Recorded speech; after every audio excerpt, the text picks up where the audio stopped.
సరిగ్గా నేటికి సంవత్సర క్రితం హమాస్ తీవ్రవాదులు ఇజ్రాయెల్ దేశంలోకి చొరబడి క్రూరాతి క్రూరంగా చిన్నపిల్లలు, వృద్ధులు, మహిళలు అనే తేడా లేకుండా మానవ మృగాలుగా ప్రవర్తించి దారుణంగా హత్య చేసి, అంతేకాకుండా మహిళల పట్ల అత్యాచారాలు చేసి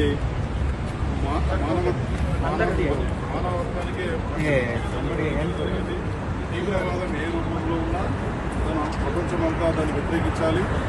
ఈరోజు సంవత్సరం అవుతున్నా కూడా ఇజ్రాయెల్ దేశ ప్రజలు ఇంకా దుఃఖ సాగరం నుంచి ఇప్పటికీ తేరుకోలేదు. వారితో పాటు ఇజ్రాయెల్లో పనిచేసిన భారతీయులందరం కూడా వారి దుఃఖంలో మేము భాగస్వాములం అవుతూ ఈరోజు నివాళులు అర్పించడం జరుగుతుంది. ఆ కుటుంబ సభ్యులందరికీ కూడా భగవంతుడు మనోధైర్యాన్ని కల్పించాలని, వారి ఆత్మలకు శాంతి చేకూరాలని ఈ సందర్భంగా ఇజ్రాయెల్ తెలంగాణ అసోసియేషన్ తరఫున అందరం కోరుకుంటున్నాము. సరిగ్గా నేటికి సంవత్సర క్రితం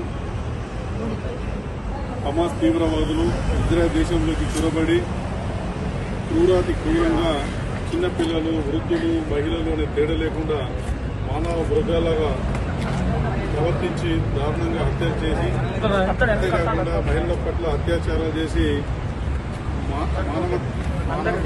మానవత్వానికి జరిగింది.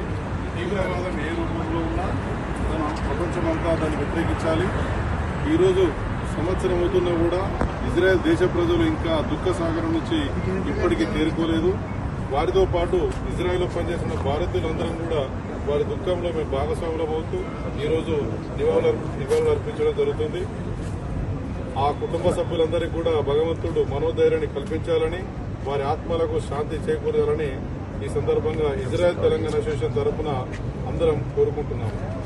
మరిన్ని వీడియోస్ కోసం ఛానల్ ని సబ్స్క్రైబ్ చేయండి. లేటెస్ట్ అప్డేట్స్ కోసం వాట్సాప్ ఛానల్ ని ఫాలో చేయండి. అండ్ లింక్ డిస్క్రిప్షన్ లో ఉంది.